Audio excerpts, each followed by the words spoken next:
Bonjour et bienvenue à ce nouvel entretien d'une série spéciale qui présente des membres de l'Institut des sciences de l'environnement. La proposition de départ, c'est la suivante. Puisque la crise de la COVID nous force à écouter un peu plus qu'avant les experts, on s'est dit pourquoi ne pas tenter de stimuler une meilleure écoute des experts sur d'autres enjeux? Alors l'espoir, c'est de voir les actions politiques s'orienter de plus en plus sur la base des sciences. Non, ce n'est pas une utopie. On veut que ça demeure réaliste. Alors, on va aujourd'hui avoir le plaisir de rencontrer Cécile Bull, qui est professeure au département de stratégie et de responsabilité sociale et environnementale de l'École des sciences de la gestion de l'UQAM. Elle est aussi co-titulaire de la chaire internationale sur le cycle de vie, la principale unité de recherche du CIREG. On va en reparler avec elle, c'est absolument certain. Bonjour, Cécile Bull. Bonjour. Mais avant, je vais vous laisser un peu, dans un sens, choisir le terrain de jeu. C'est-à-dire qu'en pensant à vos champs de recherche, Cécile Bull, quel enjeu ou quelle crise même aurait besoin de plus d'attention? On est là pour ça aujourd'hui. Essayez de susciter l'attention. Alors, la crise la plus importante, à mon avis, par rapport à mon expertise, c'est l'urgence climatique. Donc, c'est comment est-ce qu'on va réduire nos impacts environnementaux sur le climat et sur l'ensemble des impacts environnementaux. Donc, ça, c'est notre crise.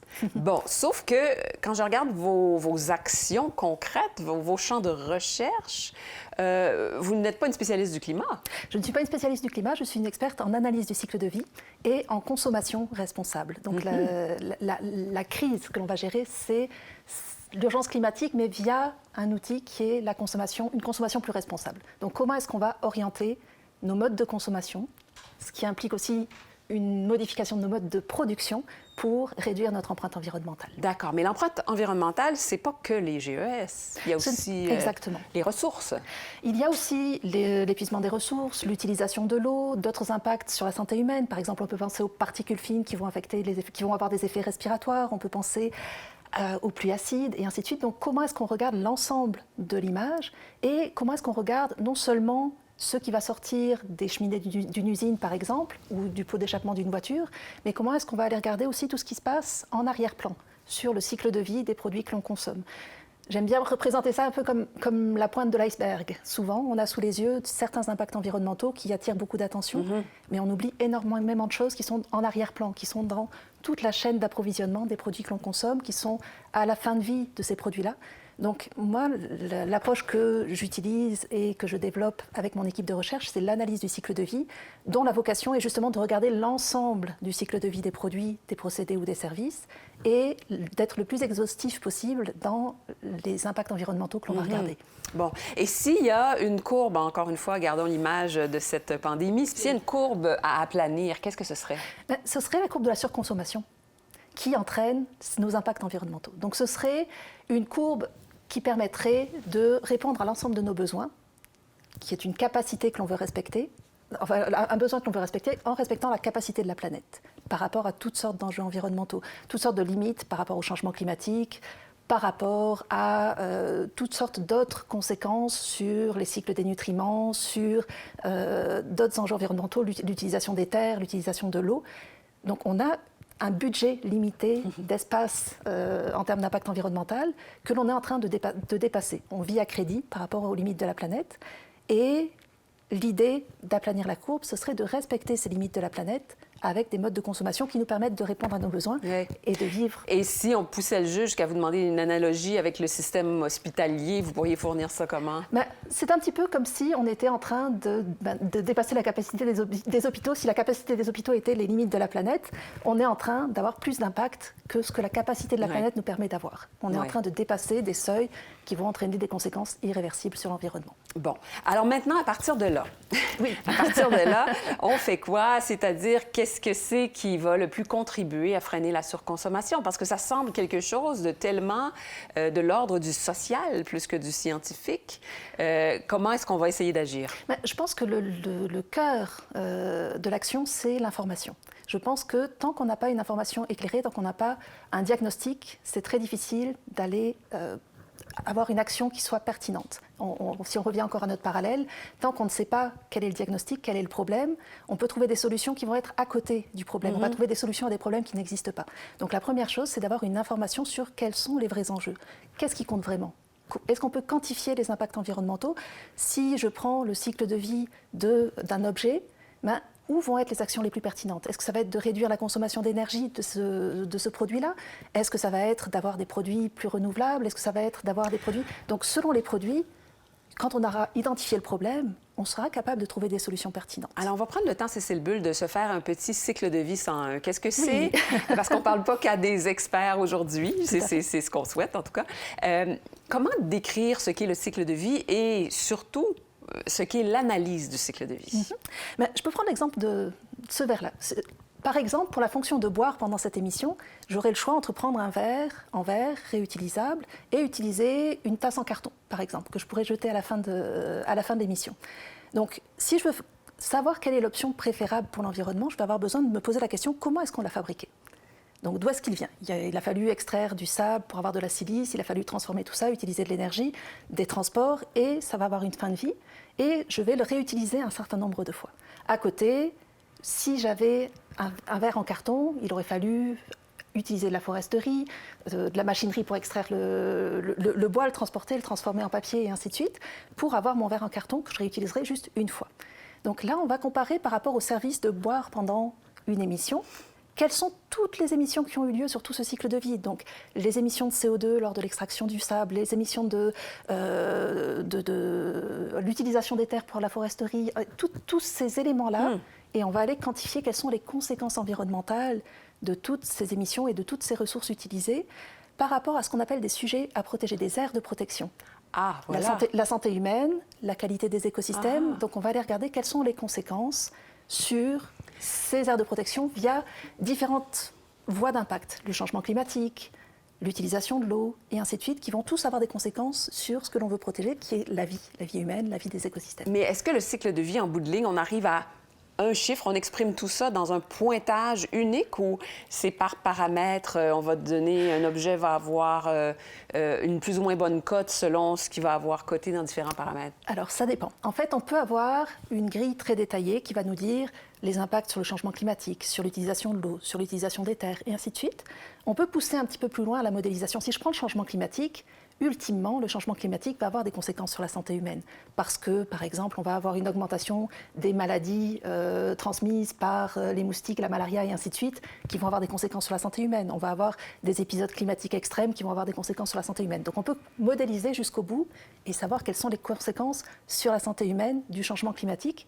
Et à ce niveau-là, on peut avoir un score agrégé où on voit les conséquences à la fois du changement climatique, de l'utilisation de l'eau, des particules fines sur la santé humaine pour mettre en perspective qu'est-ce qui est le plus grave dans le cycle de vie de mon verre. Est-ce que c'est les enjeux reliés au changement climatique à cause de l'énergie utilisée? Est-ce que ce sont les particules fines qui ont été émises lors de la fabrication?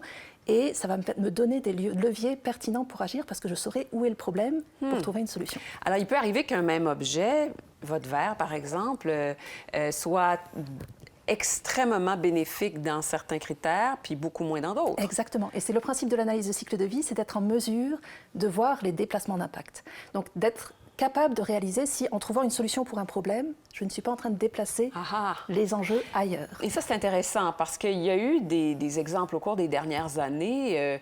À un moment donné, on a vu se multiplier, et je peux vous le dire, sur le comptoir de la cuisine chez moi, on avait une adolescente qui était devenue une fanat des bouteilles à eau, vous savez. Oui. Alors, des équipes de sport, d'un film qu'on a aimé, et puis tout d'un coup, on se rend compte qu'il y a à peu près 8 bouteilles pour remplir, pour mettre de l'eau. Alors, la bouteille qu'on peut remplir, en principe, c'est très vertueux, mais j'imagine que vous vous intéressez à des phénomènes ou à des pièges comme ceux-là. Tout à fait. La question, c'est combien de fois on va la réutiliser. C'est-à-dire que pour les objets réutilisables, souvent, il y a un seuil au-delà duquel ça devient préférable d'avoir un objet réutilisable par rapport à un objet jetable. Mais ce seuil-là est souvent plus élevé qu'on pense. Ça dépend, ça dépend. Mais oui, effectivement, en fait, la question n'est pas est-ce que c'est réutilisable. La question, c'est est-ce que c'est réutilisé et combien de fois. Donc, c'est là où on va voir justement que la question du comportement, la question de nos modes de vie, de nos choix de consommation, au-delà de ce que l'on achète, c'est aussi la façon dont on utilise nos objets et dont on prolonge leur vie et ainsi de suite, qui va aussi influencer. Donc, une fois qu'on identifie ces différents paramètres, on peut identifier des leviers d'action pertinents. Voilà, parce que vous parliez tout à l'heure, dès le départ, de la connaissance, améliorer la connaissance. Donc, c'est pour que la personne qui pense faire un geste magnifique en achetant sa bouteille remplissable comprenne bien qu'elle devra l'utiliser au moins, je ne sais pas, 125 fois pour Exactement. que ce soit vraiment un geste écologique. C'est là que la connaissance intervient. Tout à fait. Tout à fait. Alors, ces connaissances-là, Cécile Bull, comment les rendre faciles à partager, accessibles? Est-ce qu'il y a quelque chose qui... Vous êtes en train, je pense, de développer un outil qui Tout à fait. ça. On est en train de développer, non pas un outil, mais une boîte à outils. Parce que c'est certain qu'on ne s'adressera pas de la même manière à différents segments de la population, à différentes personnes. Ce n'est pas les mêmes outils qui vont être pertinents pour quelqu'un qui est déjà convaincu et qui veut faire des choix plus éclairés parce qu'il a peur de faire des erreurs dans ses choix environnementaux, ou des outils qui vont être là pour accompagner des gens qui sont un peu plus en marge et qu'il faut commencer à conscientiser par rapport aux enjeux environnementaux et aux gestes potentiels et au fait que finalement il y a peut-être des gestes qui sont à la portée de...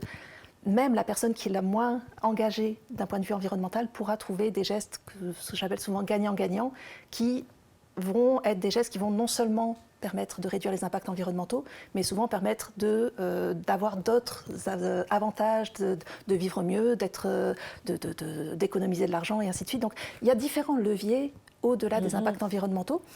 C'est certain que là, on est en train de travailler sur un grand programme qui s'appelle le programme de la boussole durable, dont la vocation est de remplir 2 objectifs. Un premier objectif, c'est justement d'informer, donc de démocratiser les connaissances par rapport à l'empreinte environnementale de nos choix individuels, donc de nos choix de consommation, de nos comportements, de nos modes de vie. Et le deuxième objectif, c'est à partir de ce bilan-là, de ce diagnostic, d'accompagner les gens dans l'adoption de comportements et de modes de vie plus responsables et qui vont réduire leur empreinte environnementale. Donc tout ça, ça implique beaucoup de choses. Ça implique la création d'outils, d'interfaces, de calculateurs, de toutes sortes d'outils de communication pour communiquer ces informations-là. Mais ça implique aussi toute la recherche en arrière-plan pour bien comprendre les métriques de la durabilité, donc les indicateurs d'impact en analyse de cycle de vie, les données, toute la manière dont on produit, parce que c'est certain que pour être capable de faire le cycle de vie du verre, j'ai besoin d'énormément d'informations sur la quantité d'énergie, la quantité de transport, etc. Donc tout ça, c'est des données qu'il faut collecter. Donc la création des bases de données, c'est un volet important dans ces recherches-là. Toute la question aussi de comment est-ce qu'on va communiquer et démocratiser ces connaissances, parce que ce sont des connaissances qui sont très complexes. Comment est-ce que je simplifie ça suffisamment pour que ce soit pertinent pour la prise de décision d'un non-expert? Prise de décision, on s'entend qu'il doit être rapide parce qu'on pense aux consommateurs. Mon rêve, ce serait que sur un téléphone, il y ait une application puis que je puisse à la limite scanner un produit puis en savoir sur son cycle de vie. Est-ce que c'est un peu ce que vous visez? Ça fait partie des rêves communs qu'on a.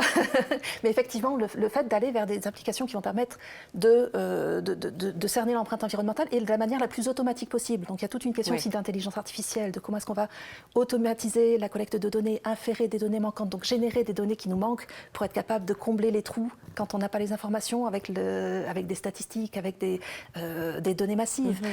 Comment est-ce qu'on va être capable ensuite aussi d'utiliser ces données de manière pertinente par rapport à la psychologie des gens. Donc comment est-ce que d'un point de vue des comportements, on peut avoir les stratégies les plus efficaces pour accompagner les gens vers les gestes les plus pertinents là où ils sont rendus. Pour eux, en partant d'où ils sont rendus, comme vous dites. Sauf que, est-ce que vous... je pense qu'on est quand même obligé de constater qu'il y a une partie de la population qui s'intéresse très peu ou qui n'a pas, en partant, l'impression qu'elle doit se mobiliser, qu'elle est responsable d'une partie de l'effort collectif.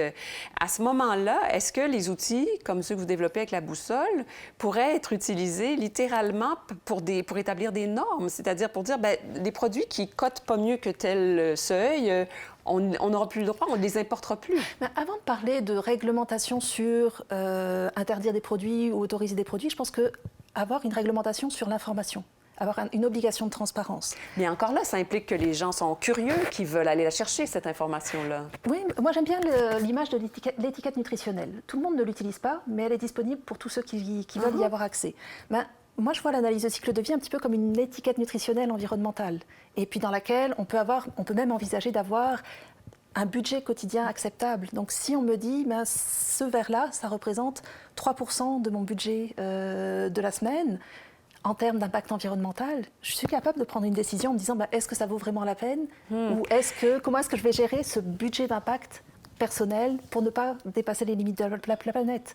Des outils qui vont dire, bon, bah, si tout le monde consommait comme moi, il faudrait tant de planètes, pas juste par rapport à la production des ressources, mais aussi par rapport à la capacité de l'environnement à accueillir mes émissions et l'utilisation des ressources sans franchir un seuil irréversible. En même temps, puisque cette série d'entretiens part d'une analogie avec la crise sanitaire, je vais m'amuser à être un petit peu méchante et à vous dire qu'il y a quand même, à un moment donné, devant une urgence, il y a quand même des règles qui sont imposées à tous. Vous allez tous mettre le masque à l'intérieur des commerces, vous allez tous mettre le masque dans le métro. Et on sait très bien que si c'était pas devenu un règlement, il y aurait sans doute une bonne partie de la population, mais il y aurait quand même aussi un pourcentage quand même assez important de gens qui ne s'y plieraient pas. On le sait, de toute façon, on les entend s'exprimer, ces gens-là. Est-ce qu'il n'y a pas, justement, si tout repose toujours sur la bonne volonté, qu'elle soit un petit peu, moyennement ou beaucoup informée au préalable, est-ce qu'on ne va pas échapper une partie de la population et des enjeux? Je pense que ce qui est important, c'est que l'on aille vers des réglementations qui aillent vers des incitatifs ou vers des réglementations d'interdiction contraignantes, la question c'est surtout est-ce que l'on peut viser les bonnes cibles dans la manière dont on établit ces réglementations. Et je pense que plus que de dire c'est ce type de réglementation qu'il faut adopter, je pense que ce que l'analyse de cycle de vie peut apporter, c'est de pointer quels sont les enjeux importants que la réglementation devra permettre de résoudre. Est-ce que c'est plus pertinent d'aller focaliser sur la mobilité durable? Est-ce que c'est plus pertinent d'aller focaliser sur l'achat local? Est-ce que c'est plus pertinent d'aller focaliser sur le bannissement des plastiques? Probablement qu'en mettant en perspective les enjeux environnementaux par rapport à ces différentes problématiques et de les mettre en perspective les uns par rapport aux autres, ça permet de guider l'établissement de politiques publiques. Il y a donc aussi moyen, on le dit souvent, de rendre on pourrait appeler les mauvais choix moins attrayants. Ça peut être aussi, sans être une interdiction formelle, il y a toutes sortes de manières d'intervenir, j'imagine. Tout à fait. C'est là où je dis, que ce soit des politiques contraignantes ou des incitatifs, et les incitatifs peuvent être positifs ou négatifs. Voilà. Mais l'idée, c'est de mettre les efforts au bon endroit en se basant sur les métriques de la durabilité. Alors vous, Cécile Bull, est-ce que vous avez l'oreille de nos politiciens, directement ou indirectement, s'entend là? Autrement dit, une question très concrète qu'on pourrait lier à ça, en vous écoutant, je me dis, il me semble que les gouvernements, en tant que consommateurs, parce que nos gouvernements sont acheteurs de biens et de services, est-ce qu'ils devraient être les premiers à montrer l'exemple? Est-ce qu'ils sont à l'écoute de ce que vous proposez? Alors, le CIREG est un centre de référence. Et effectivement, il y a régulièrement différents niveaux, paliers gouvernementaux, que ce soit la Ville de Montréal, que ce soit des ministères, qui nous consultent pour répondre à certaines questions et qui vont faire des études par le CIREG pour avoir des réponses, pour mieux guider que ce soit leur approvisionnement, que ce soit... donc oui, dans une certaine mesure, ça arrive régulièrement qu'on ait des contrats de recherche pour accompagner des prises de décision. D'accord. Là, j'ai envie de ne pas poser la question à la titulaire de recherche du CIREG ni à la professeure de l'UQAM, mais à la citoyenne. Oui. Pour vous, quand dans votre vie de tous les jours, quels sont peut-être les 2 ou 3 accrochages quotidiens, ces gestes absurdes qu'on prolonge parce qu'on est mal informé, justement, puis sur lesquels vous pensez qu'on pourrait agir rapidement? Je pense que il y a beaucoup d'intuitions environnementales qui sont un petit peu décalées par rapport aux réels enjeux. Je pense qu'on met énormément d'efforts sur ce que l'on voit en tant que consommateur, notamment les déchets. On voit beaucoup notre bac de recyclage, notre bac de compost. On voit beaucoup moins les émissions de nos véhicules. On voit beaucoup moins l'impact environnemental de ce que l'on mange. On a fait une première étude, par exemple, de l'empreinte de l'assiette d'un Québécois, où l'on voit la place du gaspillage alimentaire, qui est énorme, où on voit la place de la production de tout ce qui est produit de viande et de poisson. Et c'est beaucoup plus important que l'empreinte de l'emballage de nos aliments. Mais on met beaucoup plus d'emphase en tant que consommateur sur le zéro déchet, sur le bannissement des plastiques et ainsi de suite. Donc je pense qu'il y a il faudrait mettre les choses à l'échelle. il faudrait être capable de comprendre que oui, c'est très important. Ce n'est pas que ce n'est pas important de réduire, de réduire les emballages et les plastiques, mais ce serait important de mettre les choses en perspective, de regarder l'importance de nos déplacements quotidiens, en voiture par exemple, de regarder l'importance de nos consommations de viande rouge, qui sont... Autrement dit, je tente un exemple. Autrement dit, les framboises, le petit casseau de plastique des framboises, il peut être un irritant, mais est-ce que c'est encore plus un irritant pour vous de savoir qu'elles viennent de Californie, par exemple? Exactement. Ah oui? Oui, qu'elles viennent de Californie, que probablement parce qu'elles viennent du Chili. Probablement parce qu'elles viennent de loin, il y a eu un taux de perte très important qui fait en sorte qu'il y a juste une fraction des framboises qui ont été produites qui sont arrivées dans mon assiette, qu'elles ne vont peut-être pas être mangées suffisamment rapidement et que je vais en jeter encore quelques-unes qui auront été produites, et probablement que plus que le fait qu'elles viennent de Californie, c'est toute la production des framboises en tant que telle qui a un impact. Donc si je les produis pour les jeter, c'est un impact invraisemblable. Et probablement que l'emballage va peut-être réduire un peu cet impact si l'emballage est efficace parce qu'il va protéger le produit. Donc souvent on a ces intuitions-là où l'emballage est vu comme étant diabolique. L'ennemi, c'est ça? Mais en réalité, l'emballage a une vocation qui est souvent de protéger un produit, et à partir du moment où le produit emballé a beaucoup plus d'impact que l'emballage lui-même, l'emballage réduit l'impact environnemental. Mais ça, c'est complètement contre-intuitif si on ne mesure pas les impacts associés au produit qui est emballé. Oui. Alors donc, les modes de production des aliments, mais ça, c'est précisément un genre d'enjeux sur lesquels l'information n'est pas disponible dans l'air et sur les tablettes de l'épicerie. Alors, il faut en arriver à développer un outil qui va informer les gens. Tout à fait, tout à fait. Et on a commencé à le faire. On a une première version d'une base de données de la consommation au Québec, dans laquelle on a focalisé nos efforts sur l'alimentation. Donc, où on est allé documenter justement la façon dont on se nourrit quand on est au Québec, et où on a réalisé une base de données qui permet de documenter les impacts, en fait, de calculer les impacts environnementaux de notre alimentation. Est-ce que c'est un domaine dans lequel l'intelligence artificielle va avoir un rôle à jouer ou pas beaucoup? Oui. Non, c'est certain qu'on est dans un domaine où, surtout si on va vers la consommation, on va aller vers des données massives en termes de documenter les comportements, d'essayer d'automatiser la collecte de données, parce que si j'essaye de faire le cycle de vie de l'ensemble de mes habitudes de consommation, il y a énormément de choses. Et puis, la mise à jour des bases de données, la compréhension de quels sont les leviers les plus efficaces pour accompagner différentes personnes. Donc, tout ça, ça peut passer par différents outils d'intelligence artificielle, que ce soit pour inférer des données manquantes, que ce soit pour faire de l'apprentissage machine, pour comprendre justement par rapport à un individu donné quels sont les meilleurs outils pour l'accompagner, pour réduire le plus possible son empreinte. Donc il y a beaucoup de possibilités d'aller utiliser de l'intelligence artificielle pour mieux accompagner dans ce domaine-là. Est-ce qu'il y a, vous parliez de données manquantes, est-ce qu'il y a une résistance de certains des maillons, des chaînes de production à communiquer justement l'information, à la rendre traçable? Alors pour l'instant, c'est certain qu'il y a un enjeu de traçabilité. Pour l'instant, en analyse de cycle de vie, la collecte de données, c'est un peu le nerf de la guerre. C'est-à-dire qu'arriver à avoir des données fiables et représentatives du cycle de vie d'un produit, c'est quelque chose qui est un défi majeur. On a de plus en plus de données. On a des bases de données qui sont de plus en plus robustes, qui représentent des moyennes de production dans différentes régions du monde, qui représentent la façon dont on produit notre électricité. Et au fur et à mesure, on collecte de plus en plus de données, on accumule ça dans des bases de données.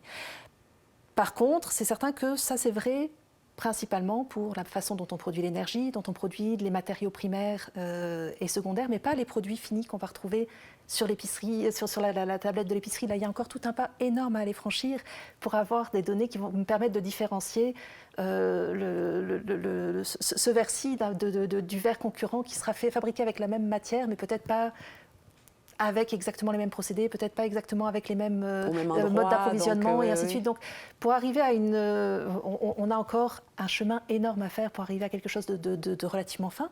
Mais j'aime bien dire que l'analyse de cycle de vie, c'est un outil qui permet d'avoir une vision floue, mais complète, de nos enjeux environnementaux. Une vision floue mais complète. Floue mais complète. C'est-à-dire qu'on a souvent un manque de résolution. On n'est pas capable d'avoir le petit niveau de détail qui va permettre de différencier des petites nuances en termes d'impact environnemental, mais on voit l'ensemble des impacts environnementaux et on voit l'ensemble du cycle de vie et on est capable de voir qu'est-ce qui ressort et qu'est-ce qui compte vraiment. Où sont les enjeux importants? Et c'est l'un des outils de la boîte à outils du développement durable. Souvent, on va aller compléter une analyse de cycle de vie, ça va mettre en évidence certains enjeux. mais on peut aller regarder de plus près ensuite avec des outils plus pertinents. Est-ce que ces enjeux-là, on est capable de les nuancer davantage avec de l'analyse de risque, avec d'autres outils qui vont permettre d'aller regarder plus près un enjeu spécifique. Mais l'analyse de cycle de vie permet de voir qu'est-ce qui compte vraiment. Si je regarde l'ensemble du cycle de vie de mon produit, où mettre mes efforts? Quels sont les 20% des émissions qui vont provoquer 80% des impacts. Donc c'est vraiment ça qu'on va aller chercher avec l'analyse de cycle de vie, ce qui permet déjà de guider l'action vers ce qui va être le plus pertinent. Bon. Et j'en reviens à cette question d'une partie de la population qui est très difficile à mobiliser.